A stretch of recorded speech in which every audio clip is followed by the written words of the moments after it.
Alors nous sommes arrivés Daf Kaf Zayin donc pour Masechet Tamid et c'est pour le lundi donc 15 Tishri, premier jour de Sukkot. On est au milieu de la page, 24e ligne. Hamisha al-Hamisha Sha'arei Harabayit. Alors on a ramené cette Misha de Midot dans laquelle on disait que les Lévi'im gardaient le Beth Amikdash dans 21 endroits différents.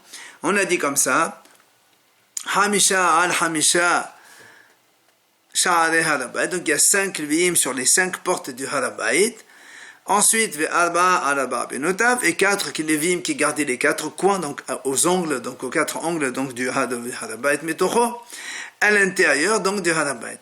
Après on a dit Hamisha Sha'arei Azara. Il y avait encore 5 Lévi'im sur les 5 portes de la Azara. Et 4 aussi qui gardaient la Azara du Beth Amikdash sur aux 4 angles, aux 4 coins, donc, mais Bahutz en dehors de la Azara. Alors vient la Gemara poser une question. Pourquoi dans Harabayit tu as dit que les Lévi'im qui étaient aux 4 coins, ils étaient à l'intérieur de la Azara, du Harabayit? Et pourquoi dans la Azara ils sont à l'extérieur, ils gardaient à l'extérieur? Alors la Gemara répond, Harabayit, pourquoi on leur permettait de rester à l'intérieur? Parce que si maintenant il était fatigué, il voulait s'asseoir, Yatif, il a le droit de s'asseoir dans le Harabayit. Donc c'est pour ça il peut rester garder le Harabayit donc de l'intérieur. Par contre, mais dans la Hazara du Beth Amikdash, si il gardait de l'intérieur, imaginons qu'il est un peu fatigué, il veut se reposer, il veut s'asseoir, il n'a pas le droit. La matziyat, il ne veut pas s'asseoir. Pourquoi il ne peut pas s'asseoir? Des amar mort, parce que donc le maître a enseigné, En yeshiva ba'azara, ella li malchei bet David bilvad. Il n'y a personne qui a le droit de s'asseoir dans la Hazara du Beth Amikdash, seulement les rois de donc la maison de la lignée du roi David, tous les descendants du roi David qui sont rois d'Israël, eux seuls ont le droit de s'asseoir. Donc, c'est pour ça que ceux qui gardaient la Hazara aux 4 coins, aux 4 angles, donc, ils doivent être à l'extérieur. Comme ça, s'ils sont fatigués, ils peuvent s'asseoir pour se reposer. Alors qu'à l'intérieur de la Hazara, ils ne pourraient pas s'asseoir. Amar Mo, la Gemara ramène tout ce qu'on a dit, et justement, Hamisha Sha'arei Azara. On a dit il y avait 5 Lévi'im qui gardaient aux 5 portes de la Hazara. Alors la Gemara a posé une question. Comment? Hamisha Sha'arim Hudehavi Ba'azara. Shiva Sha'arim Hayu Ba'azara. Pourtant, il y a dans la Mishnah de Midot, il y a marqué là-bas, il y avait 7 portes dans la Hazara. Shlosha Batsafon. Donc Shosha Sha'arim Batsafon, donc Shosha Batsafon, Shosha Badaron, 3 au nord, 3 au sud, et Ahad Bamizrahi, à l'est. Donc au total, il y avait donc 7 portes dans la Hazara. Alors comment maintenant il nous dit ici, il y avait 5 Lévi'im sur les 5 portes de la Hazara, hein? Amar Abaye répond, il dit Abaye, c'est simple. Puisque parmi les 7 portes donc de la Hazara, il y avait les 2 Sha'ab Betamoked et Sha'ananesutz, les 2 pièces dans lesquelles il y avait déjà un Kohen qui gardait. C'est pour ça donc on n'avait plus besoin que de 5 Lévi'im pour les 5 portes restantes. C'est pour ça on a dit 5 pour 5. Rava dit non, donc je peux te dire une autre réponse. C'est une marloque de Tanaïm, combien il y avait de portes dans la Hazara. Et justement, il ramène ici Rava cette détania. La poète a dit En pohatin mishelosh gizvarin ou misheva amarkelin. C'est-à-dire, on ne diminue pas, il n'y a pas moins de 13 gizbar. Gizbar, ce sont les responsables donc du Beth Amikdash. Et il y avait sur eux Shiva amarkelin, donc 7 amarkelin. Eux, ce sont les grands chefs, on va dire comme ça. Ça c'est Tanakama. Rabbi Nathan Omer, En pohatin mishelosh gizbarin, kineret shlosh sha'arim. Il dit, Rabbi Nathan, justement, pourquoi il fallait 13 gizbar? C'est parce qu'il y avait 13 sha'arim, 13 portes. C'est quoi les 13 portes? Dal Hamisha de Harabayit. enlève les 5 portes du mont du temple, qu'est-ce qu'il nous reste? Pas Shulhut Mania de Hazara. Donc, tu vois bien, selon Rabbi Nathan, il reste 8 portes dans la Hazara. Alma et Katana Dermat Mene Havo. Donc, tu vois bien qu'il y a un Tana qui pense qu'il y avait 8. Vekatana Dermat Shema. Il y a un Hacham qui pense qu'il y avait 7 portes. Vekatana Dermat Hacham Shahavu. Il y a aussi un Tana qui dit il y en avait 5. Après, on a dit dans la Mishnah, Lo ayo yeshinim bever de Chodesh, les Kohanim, quand ils dormaient dans Beth HaMoked, là-bas, ils ne dormaient pas avec leurs habits du Kohen. Alors, là, on a dit, Shenahud est là, aval hiloch mehalechim. Ça veut dire quoi? Ils n'ont pas le droit de dormir avec, mais ils peuvent marcher avec leur tenue de service, même quand ils ne sont pas de service. Shamarat mina berde kehuna netenu lehanot bahen. Ça veut dire quoi? Donc, les berde kehuna, les Kohanim ont le droit d'en profiter, même quand ils ne sont pas de service au Beth HaMikdash. Amdilagmal répond, on a dit non, en vérité, ils n'ont pas le droit de marcher avec hors service. Alors pourquoi tu me parles seulement de dormir? Pourquoi on a dit seulement ils ne dormaient pas? Parce qu'il voulait t'enseigner la suite. Que quoi? Comme ils ne dormaient pas avec les habits du Kohen, qu'est-ce qu'ils faisaient? Et donc c'est pour ça que comme on devait enseigner que comment on faisait pour aller dormir, les Kohanim, ils devaient se déshabiller et les plier, mettre à côté de leur tête. Alors et donc c'est pour ça qu'on disait, ils ne dormaient pas. Maintenant la Gemara dit, dans cela même, il y a une question. Pourquoi? Tu as dit, donc on a le droit, au début on croit que Tahat, en dessous de leur tête. Ça veut dire les Kohanim posaient leur tête sur leurs habits de Kohen. Donc ça veut dire qu'ils avaient le droit d'en profiter hors service, puisqu'ils sont en train de dormir, et donc ils s'accoudent sur le coussin, les habits servaient comme coussin. Alors on m'a dit non, elle m'a dit non, c'est pas en dessous de leur tête, à côté de leur tête. Amar à papa. Il a dit à papa, si on dit que les Kohanim avaient le droit de poser leurs habits, donc de service, à côté de leur tête, Shma minna, tfilim menasad, shadian, il dit à papa, si tu dis que les Kohanim avaient le droit de poser les tenues donc de service à côté de leur tête, et on ne craint pas peut-être que dans la nuit, ils poseraient leur tête sur ces habits-là, et auquel cas il y aurait une interdiction de la Torah avec Merila, puisqu'ils profitent des tenues de Hekdesh.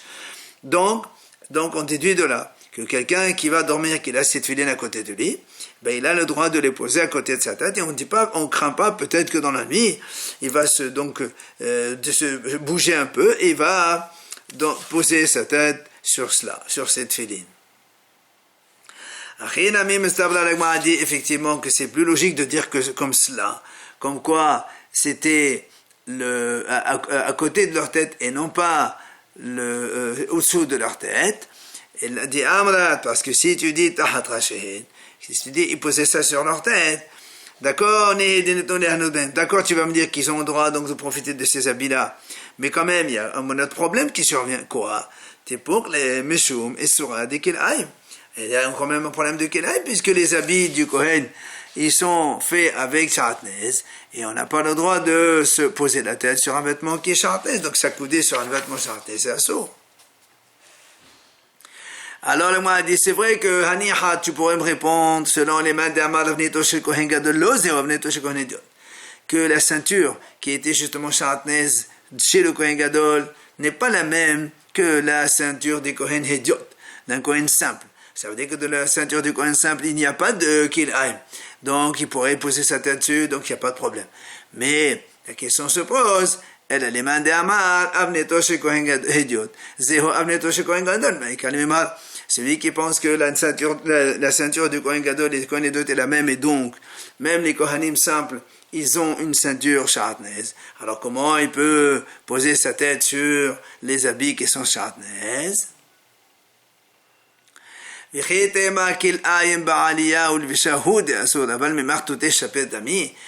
me réponds, non, l'interdiction du Kilaïm, c'est marqué le Ta'alecha seulement quand c'est au-dessus de sa tête, ou bien il s'habille avec. Mais quand toi tu poses ta tête dessus, c'est moutar. Si tu me réponds ça, moi je te dis non. Pourquoi? Parce que Vehatania, il y a une braïta qui dit Lo ya'ale alecha, c'est marqué à propos de Shatnez, tu n'as pas le droit, donc le vêtement Shatnez, il ne peut pas être au-dessus de toi. Aval, atamaser, tartera, mais c'est vrai que tu pourrais le mettre en dessous de toi. Mais, aval, amr hachamim, asou, la asot, ke. Hachamim ont dit non, c'est interdit. Même poser le tissu Shatnez en bas et nous on se met dessus, c'est assour. Pourquoi? Parce qu'on a peur qu'il y a un fil ou deux qui va donc se replier sur lui et donc il va monter sur lui. Et donc c'est là, c'est l'interdiction de la Torah. Et même si tu me dis imaginons qu'il pose autre chose, un autre tissu pour faire séparation entre la personne, le Kohen, et le vêtement des Kohanim. Amad Rabbi Shimon, Amad Rabbi Shimon ben Levi, il a dit Rabbi Shimon au nom de Rabbi Shimon ben Levi, Amad Rabbi Shimon ben Shaoul, au nom de Rabbi Shimon ben Shaoul, Mishum Kehilla Kadisha Shebirushalayim, au nom de la Kehilla Kadisha de Yerushalayim, il a dit Afelu Aesel Matzaot Zo al Gavzo, même s'il y a 10 matelas un sur l'autre, Vikil Aim Tartehen, Asur Leshanalehem, même cela, c'est asur donc de dormir au-dessus. Donc tu vois bien que c'est pas possible de dire que les vêtements du Kohen, ils sont posés sous la tête du Kohen. Ella shma'mina nered rashehen. On est obligé de dire que les vêtements, il les mettait à côté de sa tête et non pas au-dessous. Maintenant, si tu veux, je peux te donner une autre réponse plus simple. La ceinture qui est Kelaim, il la pose à côté, mais les autres habits, la tunique, le pantalon et le bonnet qu'il a sur la tête, et bien, le fait qu'il a sur la tête, sur cela, peut-être qu'il a le droit de, peut-être, il aurait le droit de mettre sa tête dessus, puisqu'il n'y a pas qu'il aime dans cela. Ravashi Amar, Ravashi donne une autre réponse. Il dit, il a dit tout simplement que les vêtements de Kohen, ils sont durs. Et donc, quand il y a le vêtement Shatnez, il est dur, il ne réchauffe pas, donc il n'y a pas d'interdiction de se poser dessus. Comme d'ailleurs, Amar Ravuna Badi de Rabbi Yoshua. Il a dit Ravuna, fils de Rabbi Yoshua. Les tapis qui sont fabriqués dans la ville de Neresh sont permis, même s'ils sont Shatnez, parce qu'ils sont durs et donc il ne va pas réchauffer, donc il n'y a pas de profit au niveau du Shatnez. Tashema, l'agman ramène ici une breta. בכדי כהונה יוסף בהן למדינה אסור ובמקדש בין בשעת עבודה בין שלא בשעת עבודה מותר. La Braïta dit comme ça, les vêtements de Kohen, si quelqu'un y sort avec en ville, c'est assour, parce qu'il en profite. Par contre, quand il est dans le Beth Amidash, que ce soit au moment du service, ou même en dehors donc de son service, mutar, il a le droit de les mettre. Pourquoi? Mais Ben Sheva de Kohen était non à notre bahen. Et c'est parce que lui, il pense que les vêtements de Kohen, on peut en profiter. Donc, Shema Amina, l'Agma a dit, on peut profiter des vêtements de Kohen. Maintenant, l'Agma a dit, comment, on va Medina, là, comment tu me dis que dans la Médina, dans la ville, on n'a pas le droit de mettre, les Kohanim n'ont pas le droit de mettre les vêtements, leurs vêtements de service. Vehatania, pourtant, la Braïta enseigne, Bekaf Aleph Bo. Le 21, là-bas, dans l'Agma, on raconte l'histoire de Shimon Hatzadik avec Alexander Mokdon. On dit que le 21 Bo, ce mois de Tevet, Yom Had Gerizim, Delal et Mespad. C'était un jour de fête, qu'on n'avait pas le droit de faire oraison funèbre. Là-bas, on raconte que quand Alexander Mokdon, les Kotim de Had Gerizim, lui ont dit va attaquer Yerushalayim, et il est parti. Et que Shimon Hatzadik, quand il a entendu ça, il est sorti avec tous ses habits de Kohen Gadol à la rencontre d'Alexander Mokdon. Et quand Alexander Mokdon, il l'a vu de loin, il est descendu de son carrosse, il s'est prosterné devant lui. Les gens, ses soldats lui ont dit comment? C'est lui que tu vas aller détruire son pays, sa ville, Yerushalayim, tu te prosternes devant lui. Il leur a dit, oui, à chaque fois que je vais en guerre, je vois son visage et je gagne ma guerre. Donc, on voit ici que quoi? Que Shimon Hatzadik, il sortait avec les vêtements de Kohen Gadol, même en dehors du Beth Amidash.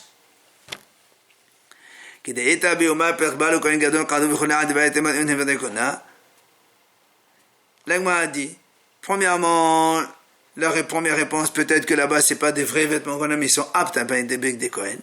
Ou encore, il y a des moments, effectivement, comme dans ce cas-là où il y a un danger pour la ville et pour les bénis Israël, alors Rabbi Shimon, il s'est permis de mettre l'habit du Kohen Gadol, même dans la Médina, c'est-à-dire dans la ville, en dehors du Beth Amidash. Après, on a dit dans la Mishnah, si un Kohen qui dormait dans le Beth HaMoked là-bas, il a une impureté nocturne. On avait dit qu'il descendait dans les pachas souterrains du Beth Amidash pour aller donc aux toilettes, il peut faire tefila et après il rentrait chez lui. On m'a dit, mais ça y allait Rabbi Yochanan. Cela, cette Mishnah, elle aide ce qu'il a enseigné Rabbi Yochanan. Qu'est-ce qu'il a dit? Dama, mechelot, lo netqaddeshu. Rabbi Yochanan, justement, il dit que les mechelot, ces passages souterrains-là, ils ne sont pas du tout kadosh. C'est pour ça que le Baal Keri, il a le droit d'entrer dans ces passages-là. Et autre enseignement que Rabbi Yochanan enseigne. Au Baal Keri, mishtalah, hous, lishne mahanot. Le Baal Keri, il doit sortir aussi bien du Mahane Khuna que Mahane Levia. Il sort que seulement au niveau du Mahane Israël. On a dit aussi dans la Mishnah que dans le passage souterrain, il y avait des veilleuses allumées de part et d'autre. Et il y avait aussi des toilettes. Et on a dit, on appelle Bet Kavod. C'est quoi le Kavod? C'est que si le trou fermé, c'est qu'il y a quelqu'un dedans. Et si le trou ouvert, c'est qu'il peut entrer. Et l'Agmara nous raconte, Rav Safra, une fois Rav Safra, il était dans les toilettes pour ses besoins. Apparemment, il n'y avait pas de porte dans ces toilettes. Alors Rabbi Abba, il a fait un bruit avec comme ça. Est-ce qu'il y a quelqu'un qui est l'eau? Amal et les morts. Alors Rav Safra, il lui a dit, tu peux rentrer. Ça veut dire que lui, il était là-bas, et il lui a dit, tu peux venir. Il est rentré avec lui. Alors, Patat il a fait après qu'il soit sorti. Amal et Rabbi Abba. Il a dit, Rabbi Abba, Rav Safra, il a dit quoi? Adkan. Là, c'est les quatre, les Seir. Tu n'es pas encore monté à Seir. Et Seir, c'est l'expression pour dire la ville de Rome. Gamrat Milid des Seir. Tu as déjà fait comme les Roms, les habitants de Rome, qu'eux ne sont pas pudiques. Tu me dis d'entrer alors que toi tu étais là-bas. Lav Hachitnan, n'est-ce pas qu'on a vu dans la Mishnah justement? Metzao Naoul, Beador Shisham Adam, les mêmes Adelam, les Meral. S'ils trouvent que les toilettes sont fermées, on a dit ça veut dire qu'il y a quelqu'un et donc tu comprends bien qu'il ne faut pas entrer. Alors comment ça se fait que toi tu m'as dit que je peux entrer alors que tu étais dedans? Alors elle répond, Rav Safra Savar, Dilma Mesukanhu. Rav Safra il pensait que Rabbi Abba était en danger, c'est-à-dire danger, Kedetania, comme la Breta enseigne. Là-bas, chez Mom Gamliel Omer, Amud HaChozer, Mevit Adam, Lideh Tolokan. Silon HaChozer, Mevit Adam, Lideh Yarkon. Il dit quand un homme il se retient pour ne pas aller aux gros besoins, ça amène une maladie des intestins qui s'appelle hétéroken. Et quand tu as aussi quelqu'un qui se retient pour les petits besoins pour uriner, ça amène aussi yadron, donc une mahala aussi. Et donc c'est pour ça que Rav Safra pensait que Rabbi Abba il était pressé, il ne voulait pas le faire attendre.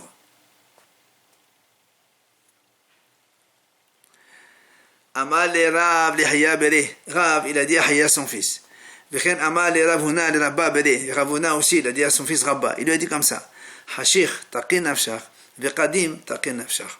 C'est-à-dire, dès qu'il fait nuit, va d'abord donc évacuer tes besoins, et le matin aussi, dès qu'il fait jour, va évacuer tes besoins. Comme cela, dans la journée que tu es dans le travail, ou je ne sais pas où tu es dans la ville, ce ne sera pas, si tu as un besoin, tu n'auras pas besoin de te retenir pour ne pas acquérir de la telhaq, donc tu ne sois pas loin des toilettes. Prends l'habitude, donc toujours le soir une fois et le matin une fois, tu vas donc aller aux toilettes pour évacuer tes besoins et que tu n'auras pas de problème par la suite.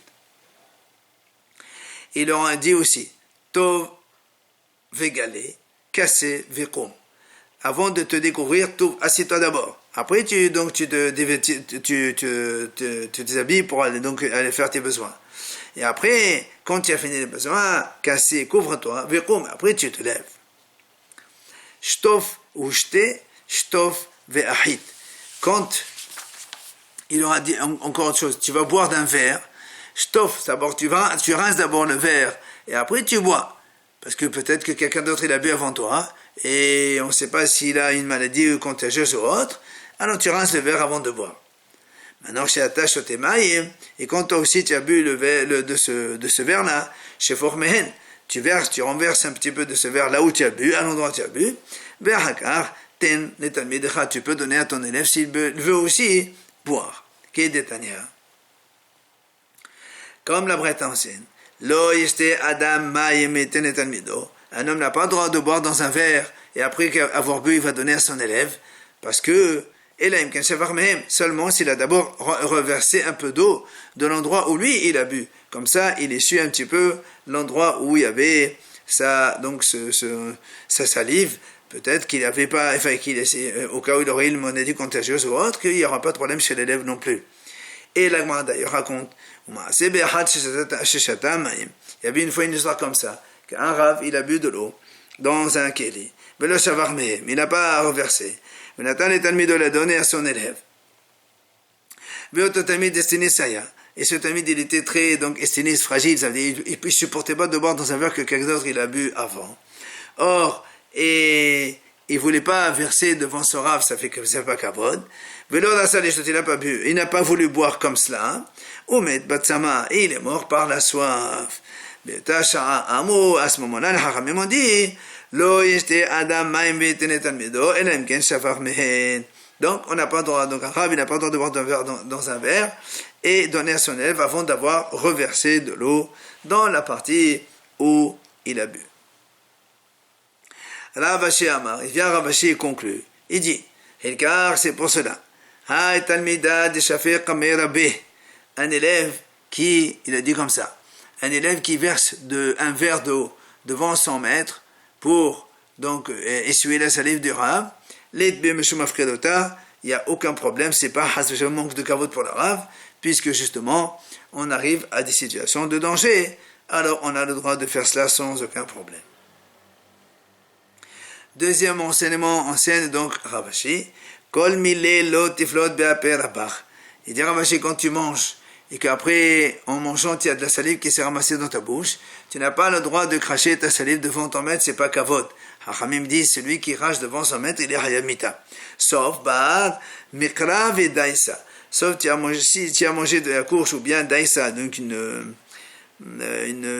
un bouillon quoi, avec des céréales, que là, même si tu as de la salive, tu as le droit de la cracher. Pourquoi? Parce que si tu l'avales, de khiftila shel avar damou.